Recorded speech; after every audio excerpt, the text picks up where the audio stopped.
So good morning. This is quite remarkable. Having been here when there are no students, to see so many students here on a very rainy day in Sonipat, to come here to visit with me is a great honor for me. I can't wait to see all of the amazing things that all of you will do. It's very exciting that so many of you are just beginning your law school careers in your first year. And I hope that what I'll talk about today here is a little bit about what's out there and what you can think about and what that means for legal education and the education you're about to embark on. I hope that there'll be time at the end for questions if anybody has any thoughts or questions that they'd like to ask. So, the title of my talk is Making Global Lawyers, because that is what all of you are going to be. And it's why you came to a place like OP Jindal Global Law School, because you realize that your future is not just here in India, but it's a global future. And it's not just that you are reaching out to the world, but the world is reaching out to India. And so part of what I want to talk to you about is how to think about that and how to think about what that means for legal education and your careers. So, there's been a lot of discussion about legal education and its challenges. In my country, for example, there's been books that have been written about failing law schools and what's wrong with legal education. And the debate has to do with whether legal education needs to change, and needs to change a lot, or whether it needs to be modified only a little bit. And there are good arguments, I'd say, on both sides. So on the one hand, as I'm going to say, legal education has to respond to the changes that are happening in legal practice around the world. And the world that you will practice in as new lawyers is very different than the world that Raj Kumar, when he graduated from Delhi University Law School, came out to practice in. It's very different even than the world, say, 10 years ago, when maybe some of you have older brothers or sisters or no lawyers. The world of legal practice is changing dramatically. But it's also true that there are some fundamental things about being a lawyer that are not only not changing, but shouldn't change. Things that have to do with predictability and stability and the rule of law. There's a reason why we call it the rule of law. That implies that it doesn't change all the time, that there are some things that we can depend on in our constitutional regimes. And those issues are more important, I would argue, today than they've ever been before.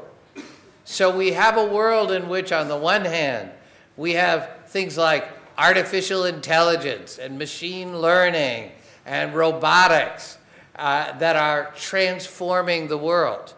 And on the other hand, we still have core values of individual freedom and dignity and autonomy and human rights and due process that must remain the same. So any proposal for thinking about the future of legal education has to balance these forces of continuity and these forces of change. Law is both a private good for individuals and businesses that use to gain advantages in the world and do what you want to do. But at the same time, law is also a public good that allows society to achieve its broader public services. So, what's happening out there in the world? Things are changing in legal education, and there have been a big variety of responses. One of the things I get to do, as Raj said, is study what's happening with legal education around the world. So in my country, in the United States, there have been a bunch of proposals for reform, from taking law, which in my country is a postgraduate education. So you know, like many of you in the 3-year program, you do a full 4 years of any major, really. You could be a political science major or a biology major or a computer science major, and then you come and do 3 more years of law school on top of that. That's the traditional way. But that way is actually quite expensive because people have to pay 7 years, essentially, of education postgraduate. And some people have argued, you don't need all 7 years. Maybe we should make law school, instead of 3 years, 2 years. Or maybe we should move to something that looks more like your 5-year program, where people start early after high school and go immediately into legal education. We have those proposals. We also have proposals like at William and Mary, which is a very prestigious law school, that's taken the whole 3rd year and say you don't do classes, instead you do clinics and simulations, much more practical oriented. Or even Yale, which is a, pretty good school. No, I'm just joking. Yale's a very fine school. We have a little rivalry between Harvard and Yale, some of you may know. But they've decided that they're going to go a more academic route. And they've created a PhD program in legal studies. We also have a proliferation of for-profit law schools or executive education programs, programs for training people after they got out of school. See the idea? There's a big range of things that are being proposed in legal education. And that's true around the world. Some of you may know that in Japan and in Korea, countries that used to have legal education that looked more like India's, meaning that you went directly from high school into a law program, are now switching to a postgraduate model that looks more like the United States. Korea is the most radical because they abolished all of the law colleges that were undergraduate and made every law school a postgraduate institution. And interestingly, much of that legal education in Korea is now conducted in English, on the view that English is now becoming a more universal language of law. In Japan, they have kind of split the difference, and there are still undergraduate law programs, but there are now postgraduate law programs at most of the top Japanese universities. On the other hand, in countries here like India or China or Brazil that have seen a huge explosion in the number of law schools, there's proposals to shut down law schools and to do kind of more quality control over what law faculties are allowed to have advanced degrees. And we've seen the growth in private legal education. My country's always had private law schools. Harvard is a private, not-for-profit law school. So is Yale, so is Columbia, so is NYU. But most places in the world, legal education, like all higher education, was public, and therefore largely low cost and open to the public on a kind of almost lottery or first-come, first-served basis. We've seen now the creation of many more private institutions, of which this obviously is one, a private, not-for-profit institution, which had really very few, if any, existed in India, am I right, Raj, before this university was created. But we've seen others. In Germany, for example, there's the Bucerius School of Law, or in Italy, there's Bocconi, or in China, there's the Peking School of Transnational Law. More and more private law schools. And we've seen a huge growth in online education at every level. So Rainmaker here, many of you know, offers all sorts of online programs for legal professionals. There's an organization in the US called Fullbridge, which offers business education for lawyers. And I started over 10 years ago, now almost 15 years ago, a program of executive education courses for lawyers, meaning lawyers who are practicing come back for short 1 week or 2 week courses on things like leadership and management. And we've had many lawyers, thousands of lawyers from around the world, including here in India. So you get the idea, there's a lot of responses to what's happening in legal education around the world. And much of this is being driven by a debate that my guess is you as students will be thinking about. I call this the practice versus theory debate, okay? And there have been two big calls for reform. One is that law schools should be less theoretical and become more practical, offering more actual skill training for the skills people will need as lawyers.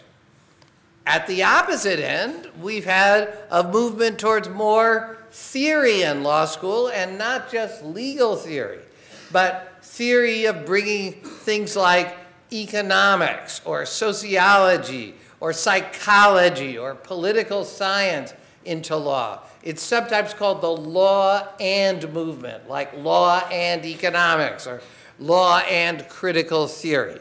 And these two things have been set up kind of in opposition to each other. Either one camp says we should have much more practice, and the other camp says, no, we should have much more theory. I actually think they're both wrong or they're both right, because it shouldn't be either or. What we really need is what I call both and. What do I mean by that? I think we need a better theory of how we practice law. The theories about how law was practiced, or is practiced, were developed not in the last century, but the century before the last one, meaning in the 19th century. That was when the idea of what it meant to be a lawyer was created. But a lot has changed in the 100, 200 years, 150 years since those theories were created, and we don't have a very good theoretical model of how to think about what the practice of law means. And I think we owe that to you. And I'll tell you a little bit more about what I mean by that in a little bit. But you can't just have theory without practice. This isn't a philosophy department in which you can basically get a PhD in how many angels can dance on the head of a pin. That might be an interesting theoretical question, but lawyers are not interested in such questions.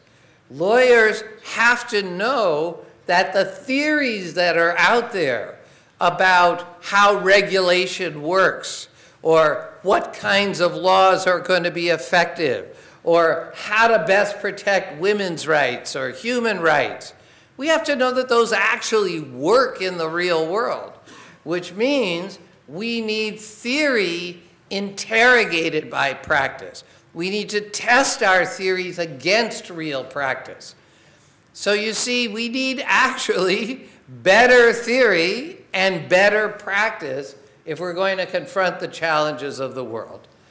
And this is becoming more and more important because the world you're going to inhabit is way more complicated than the world that we used to live, that we grew up in. So think about what's happened in the world.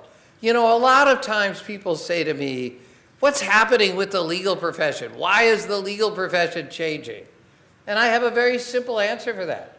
The legal profession is changing because the world is changing. Everything else is changing. Why shouldn't the legal profession change?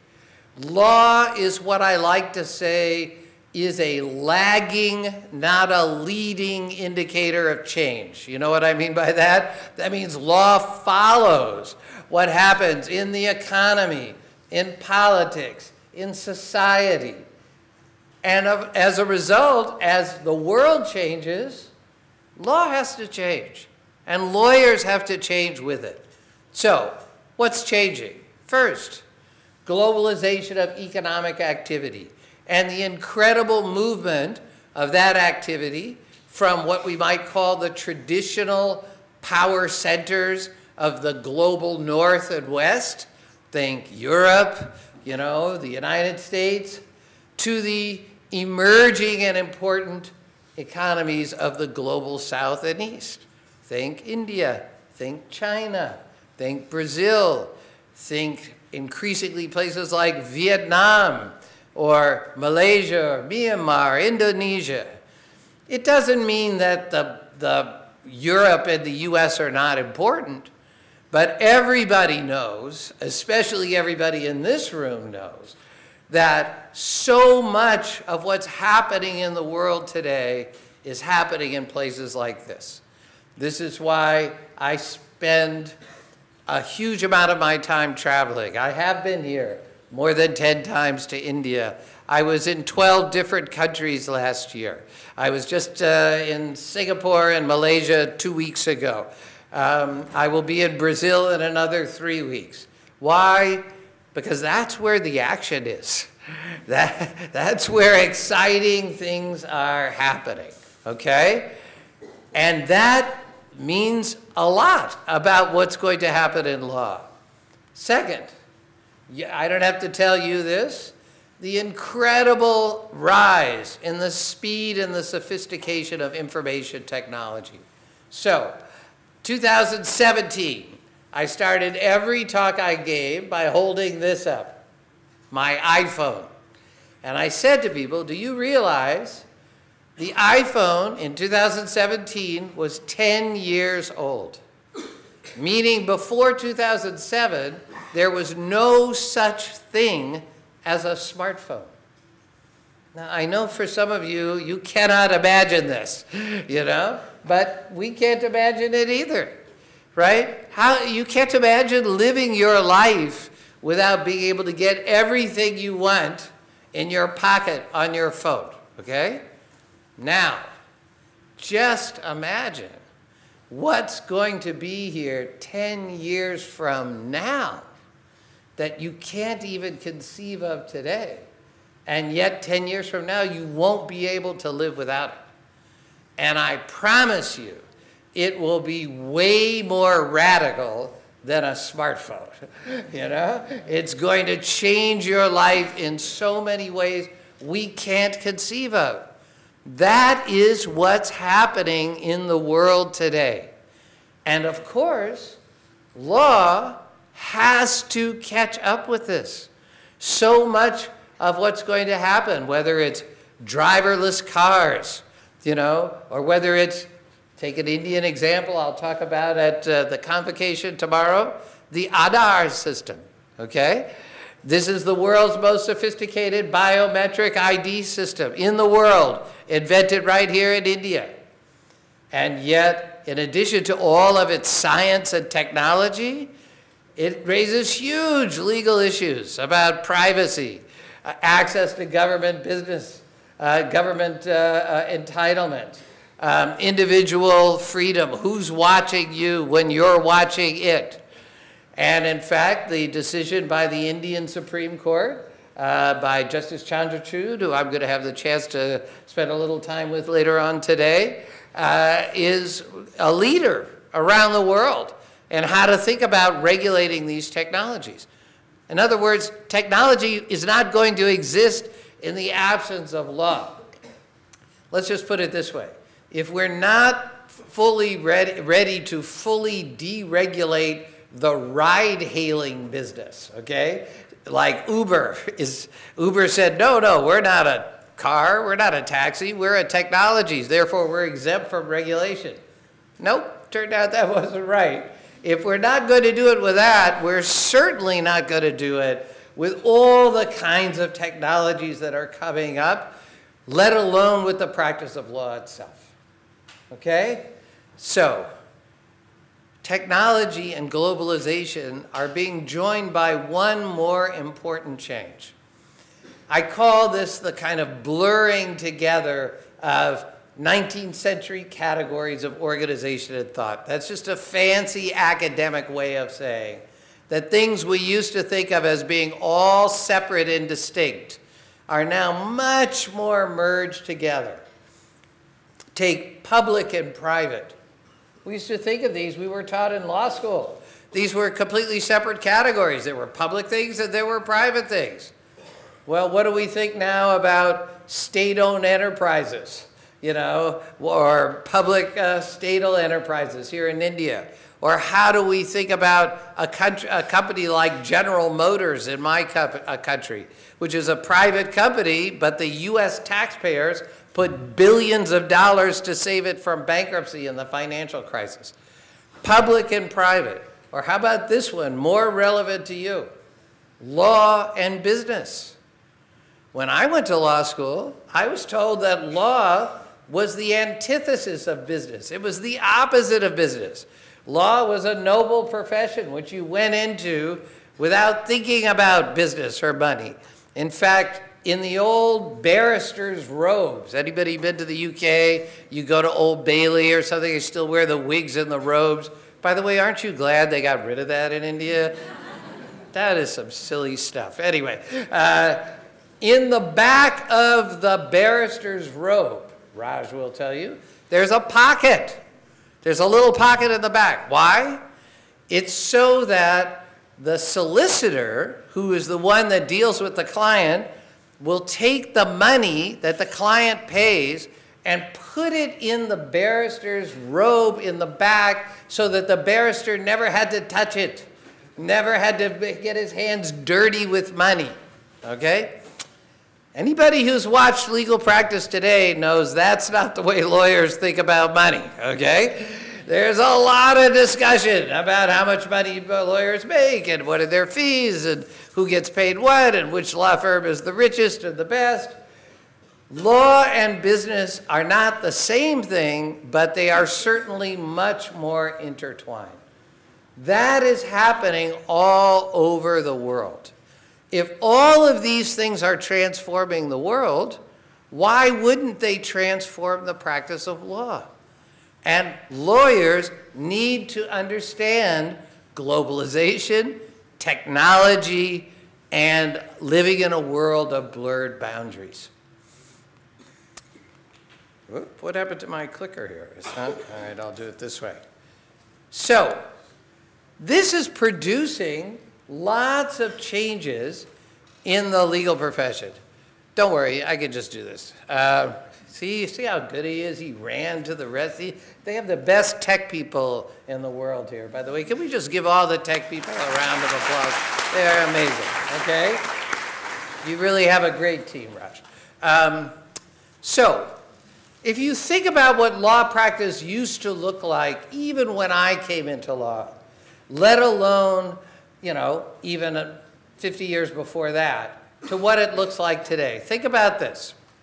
It used to be virtually all lawyers were solo practitioners, independent lawyers operating on their own. There still are many solo practitioners, but more and more lawyers are a part of larger organizations of increasing size and scope. Easiest place to see this is in law firms, right? We wrote a book, I'll tell you about it in a minute, in which, you know, the biggest Indian law firm maybe had 25 people. Now it has 700 or 800 people. You have in-house legal departments that have 20, 30, 40 lawyers. You have government law offices that have hundreds of lawyers. Even public interest, NGO organizations, increasingly are made up of large lawyers which have global linkages, not just here in India, but maybe around South Asia and around the world. That makes a big difference how you think about yourself as a lawyer. If we think about lawyers only as solo practitioners, all we have to think about is what their responsibilities are to themselves and to their clients. Once we think about them as members of large organizations, then we have to start thinking about how institutions work and how organizational behavior works. That's one of the many ways we need different kinds of learning to understand the legal profession. Or how about this? Lawyers used to be only men, you know? In fact, in my country, before 1960, I tell my students all the time, anybody could be a lawyer. As long as you were a white, Anglo-Saxon, Protestant man of means, it was open to talent, okay? Today, look around this room. The majority of lawyers entering the legal profession all around the world are women.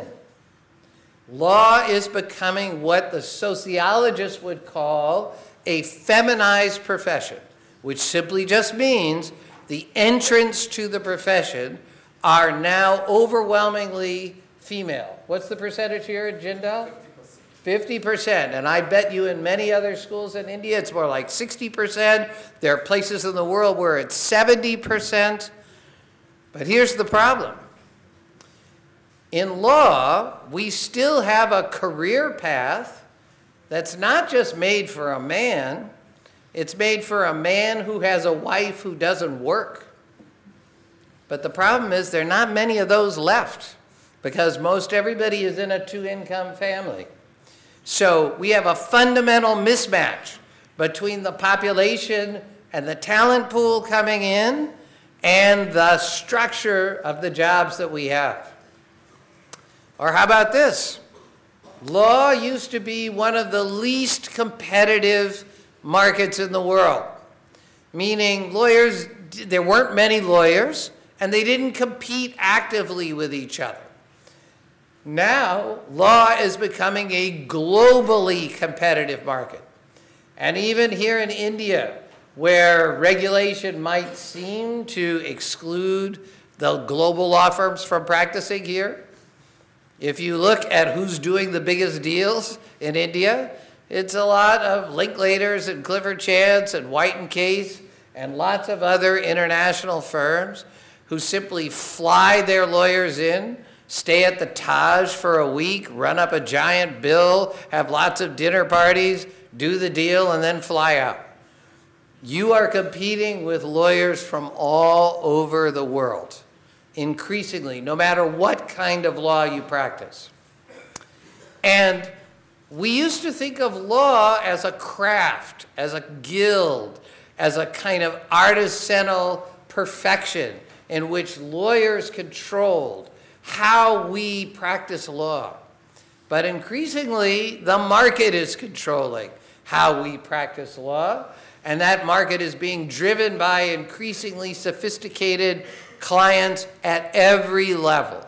That's changed the whole normative structure of law. And finally, as I said earlier, law used to be the most local business in the world because, quite frankly, the laws were local, people didn't travel very much, and it was a personal business. You sat across the table from your client. There's still a lot of that, but increasingly, law is a global business. And yet, let's just be clear, there is no global law, and there is no global legal profession, and there's not even a global language. I come here to India, one of the things I love about India is that there's so many languages. You look on the 1 rupee note, it's translated like, well, how many official languages? Like 7 or 8 official languages? So just, what, how many? 18 official languages. So just because I get to come here and speak to all of you in English, if I think that I understand everything about you, even though I can't speak your language, then I am deluding myself.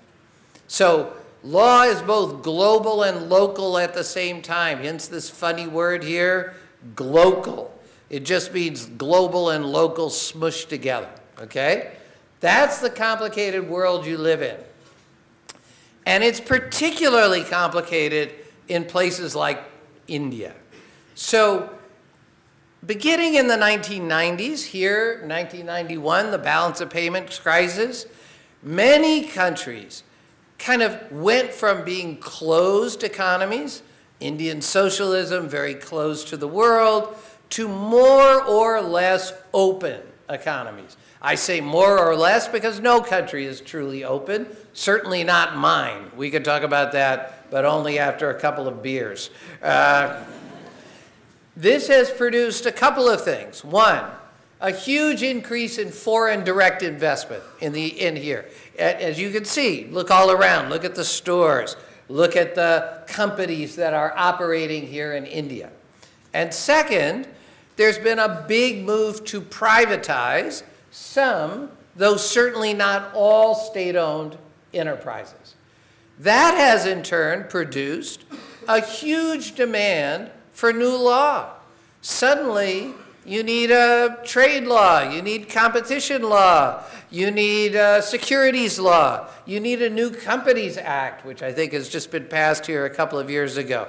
You need all this new law because you have a new kind of economy that's been created over the last 20 years. And pretty soon, you realize you need new lawyers, or at least lawyers who have different kinds of skills, who can operate in these new commercial parts of the legal profession and these new global parts of the legal profession. And that has created what we call a kind of new, distinct corporate legal sphere. It's not that there haven't been business lawyers before. India has a long tradition of business lawyers, but there weren't dedicated law firms or company legal departments that just did things like project finance, mergers and acquisition, litigation, arbitration for big companies. Now, India has some of the best such places in the world. And these existence of these kinds of new players has had a big effect on the rest of the Indian legal profession. It's changed things like legal education, I'll talk about in a second, regulation of the legal profession. It's also even changed the judiciary and how judges decide cases and what kinds of evidence that they look for. I've been studying these changes in emerging economies now for over 10 years. I head something called the Project on Globalization, Lawyers in Emerging Economies, or GLEE as we like to call it. Some of you will recognize that's the name of a popular TV show in the United States. I don't sing and I don't wear a tracksuit, but I do study how is globalization reshaping the market for legal services in important places around the world. And we started here in India. Why? Because I think India is, in my judgment, the most important country in the world that is transforming itself for many reasons, much of which I'll talk about in my speech tomorrow. But India is the world's largest democracy. India is a place where development has occurred at an unprecedented level, fastest growing economy in the world in the last few years. India is the most diverse country in the world, which means it's meeting or at least struggling with the challenges of diversity that the whole world has to look for. And India is a place where the demographics are for young people, right? This is a young country, which means it has the ability to drive change in the way that only young people have. Sorry, Raj, but you're past it. Okay, so we wrote a book. It's called The Indian Legal Profession in the Age of Globalization, The Rise of the Corporate Legal Sector and Its Impact on Lawyers and Society. You can actually buy it here in India for a reasonable price. I think it's $10 in paperback or something like that. It should be in the library, Raj, better be in the library. And we look at everything. There are 22 chapters about everything you could think of about the legal profession. Each one based on original empirical research that we did over the last several years. That's partly why I was coming here so much. We have 7 sections. I'll just go over them briefly. We have an introduction to our project and why India is important. We talk about the growth of the corporate legal sector since 1991 in terms of large law firms, in-house legal departments, the increase in cross-border M&A. We talk about how this has created new actors, like new kinds of law firms that have peeled off from the original law firms, and new roles in law firms, including the role of women, which has become more and more important in this sector. We also talk about regulation and foreign competition. We talk about the effect on traditional elites like senior advocates or small-town lawyers. Even small-town lawyers are being transformed by globalization. So anybody who thinks, oh, globalization is just for big fancy law firms in Mumbai or Delhi, think again. We have a whole chapter about how lawyers in rural areas are adapting to things like land acquisition by big multinational companies. And we talk a lot about legal education, including a brilliant chapter by Raj Kumar on global law schools, but we also have a chapter on the national law schools. We have a chapter on law school recruiting, one of the most interesting things, which is being handled by students, mostly as they create these recruiting committees.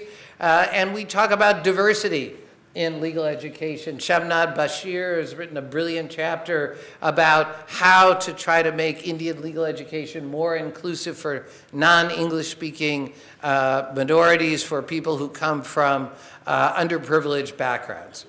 And finally, we look at how is India trying to fit its legal profession into a global legal profession in things like international arbitration, WTO. So this has created, I think, an exciting time, but it's also a challenging time in which legal education right here in India has to answer some real challenges. And I'll just put them on the table for you as you think at the beginning of what your legal education is going to be like.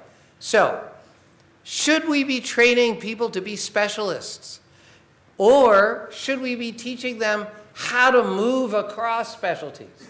Law is becoming more and more specialized, but you're also going to have many jobs in your lives as lawyers. So I encourage you, don't get too specialized too early. Learn to be flexible, to be agile, to move. I have a study of law graduates in the US. It's called the After the JD study. I've been working on it for now almost 20 years. And we followed a group of 4,000 law students who graduated from law school for 10 years. And in those 10 years, the average person had over 3 jobs. Think about that. They were changing jobs every couple of years, sometimes changing whole sectors. You have to think about yourself as being mobile and flexible. Second, yes, you should pay attention to your classes, right, Raj? Pay attention, okay? But you also need experience. You need to get out there in the world, whether that's through clinics, whether it's through internships, whether it's through study abroad programs, which I know that you have here, because your experience matters as much as the formal education that you get in the classroom. You should, of course, be proud that Jindal has many great professional academics here who have PhDs from some of the top universities in the world. But Jindal also is unique because it brings practicing lawyers here to come give talks or to give workshops or to give classes. We were just at dinner last night with one of the top senior advocates who takes time out of his schedule to teach a course here. You should take advantage of that because those professionals have unique experiences that can help you to understand what's happening in the world. You need to be socialized into being a lawyer. Do you know what I mean by that? Learn about how lawyers think, how they operate. You want to join the profession. but you should also be critical. You know, one of the best things of young people is that they do not take things at face value. Just because people have been doing something for a long time doesn't make it right.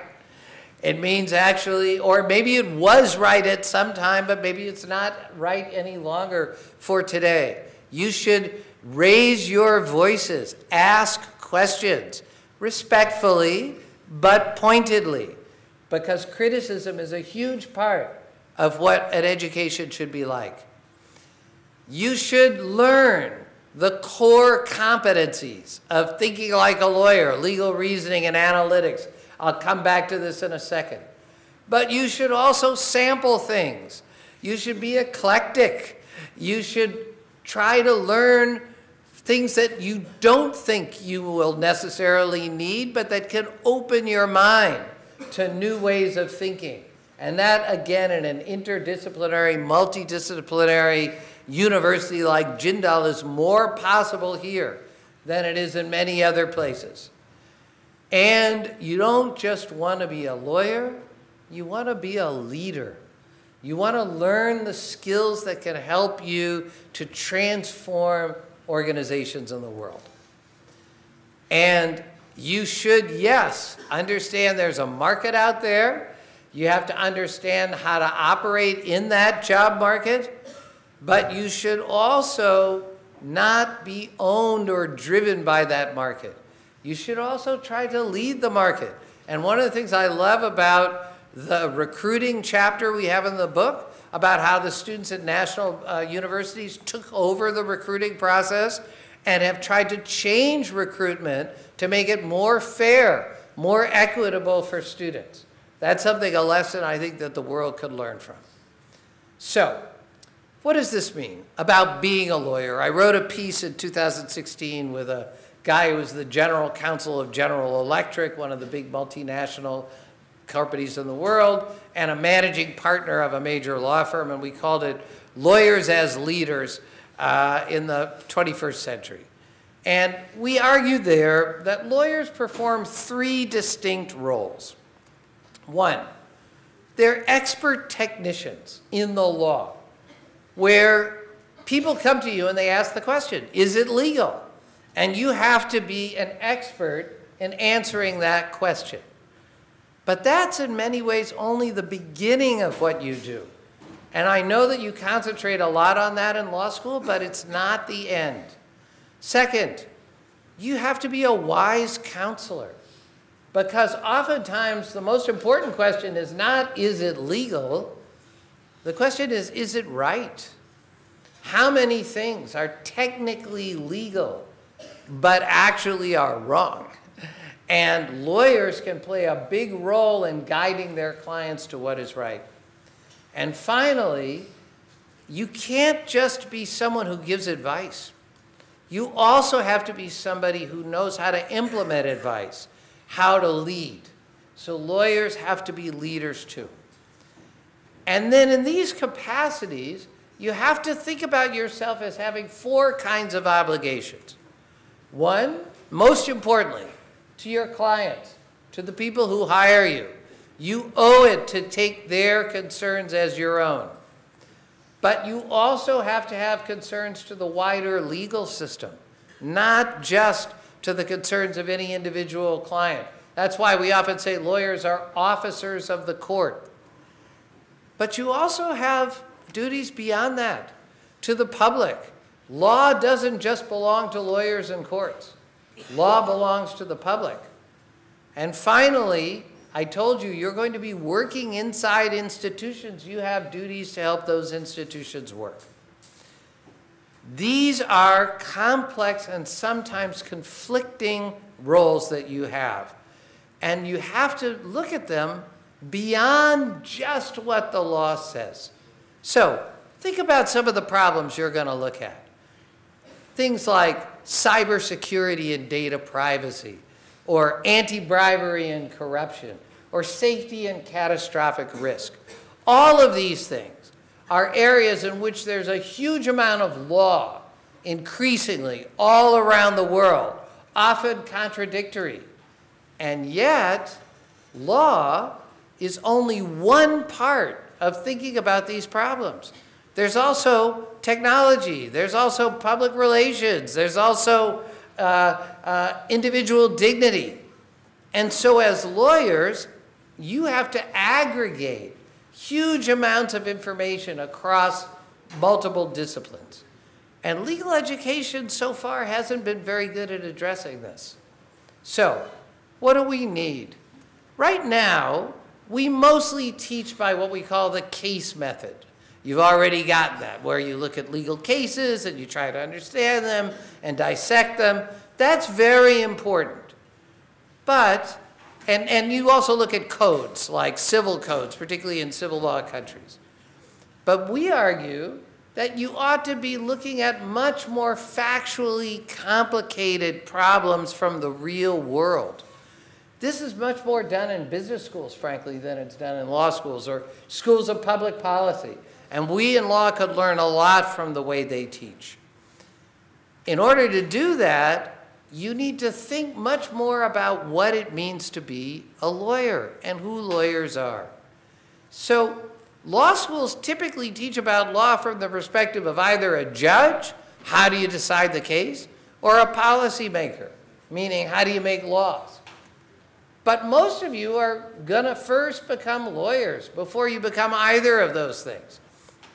And therefore, law schools, in my view, have an ethical obligation to teach you about the legal profession and how it operates. Now, it doesn't mean that you just purely adopt a professional perspective, because you want to critique that perspective as well. But it's got to be a core part of what the institution does. How do you do that? Look, it's very important that law professors have become increasingly academic. They have significant benefits in training and standards of scholarship. But it's also opened up a big gap between legal education and law practice. And to close that gap, it's incredibly important that we look at professional experience as a hiring credential, and that we integrate those people who come as adjunct professors or lecturers into the mainstream life of the school, and that we value scholarship about the profession that isn't just about law, in other words. It's about lawyers, because that's what most of you will become. How do we do that? We have to move from a legal education, which is only about core competencies like legal education, understanding the functioning of legal institutions, to one that also looks at things like business literacy, technology, decision theory, institutional design, teamwork, ethics, globalization. You should be looking in your careers as students for opportunities to learn about what we call these complementary competencies. And that's going to help you in 3 ways. Look, this is kind of your life. At the pointy end is technical legal expertise and skills.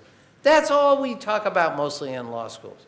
But these other things, professional skills, meaning how to operate as a professional in the world, and networking skills. I don't mean cocktail parties and handing out your business card.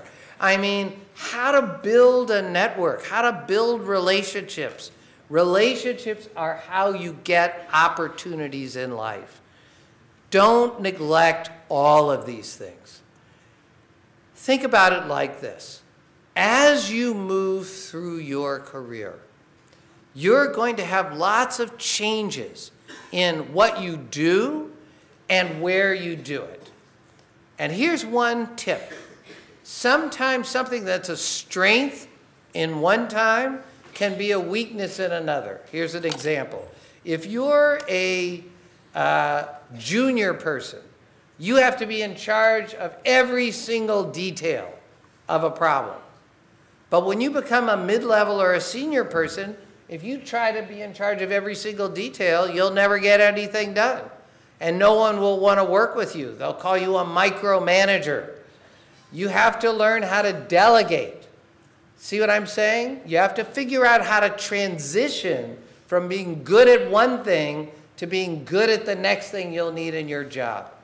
And that requires a kind of multi-dimensional approach where you have new skills. You're constantly learning new networks and new styles of interaction.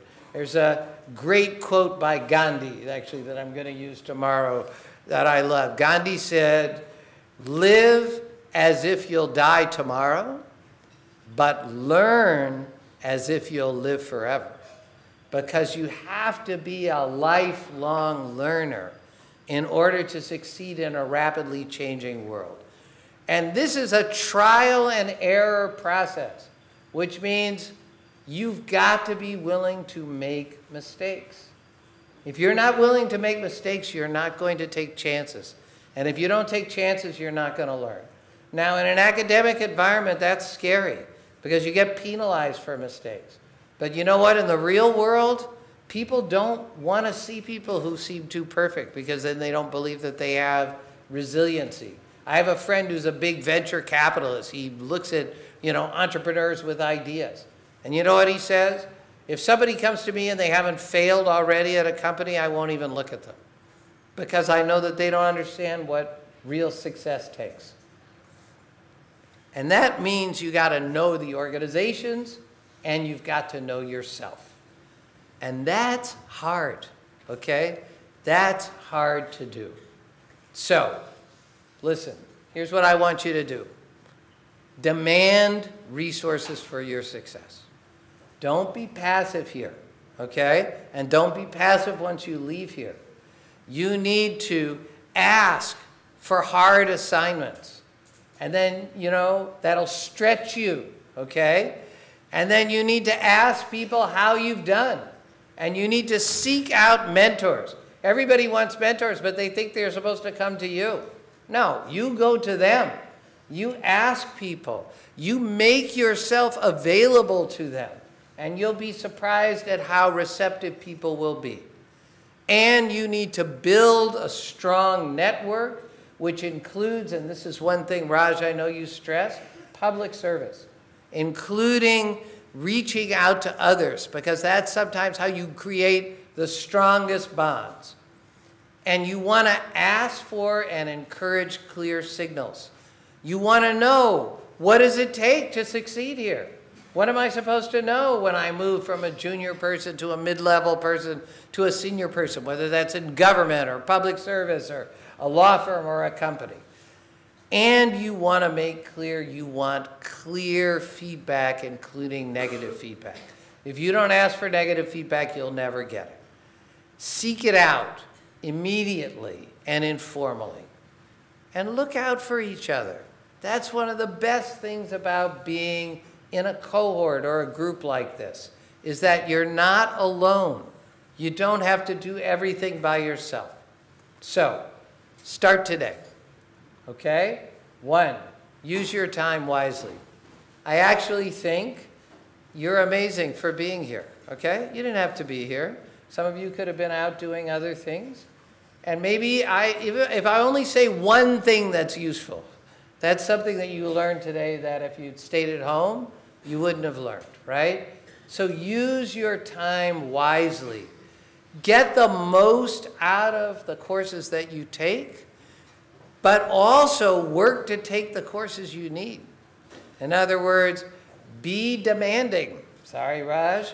Ask to take the things that are important for you for your development. Build leadership skills as well as substantive skills outside of class. What do I mean by that? Be involved in organizations. Donate your time. Do the moot court, of which you guys have a fantastic reputation, or the arbitration. Didn't you just win the national comp or the worldwide competition? Get involved in things that develop your skills outside of the classroom. And build your networks, not just of people who you think can help you who are above you. The most important relationships you'll ever have in the world are with your peers and colleagues, and are with people who support you, because those are the people who can help you get things done. If you've never met Ms. Neha Gupta Phul, there would be no Jindal Global Law School without Neha Gupta Phul, because Raj could not take care of himself without. And finally, have fun. You know, this is a marathon, not a sprint, okay? Meaning it's a long distance run. You are in your 20s. Given your life expectancy and the way the world works, you probably have 60, 70, who knows, 80 years of working on your careers. Think about it in that way, and not just as what my job is going to be as soon as I get out of school. So here's legal education of the future. It's got to be, it is at an inflection point in which we need to think about not the difference between theory and practice, but how to put them together. We want it to be multidisciplinary, outward-facing, thinking about the new economics and the new world, particularly here in the global south where you are. And it's got to be based on a strong empirical foundation embedded with a process of lifelong learning.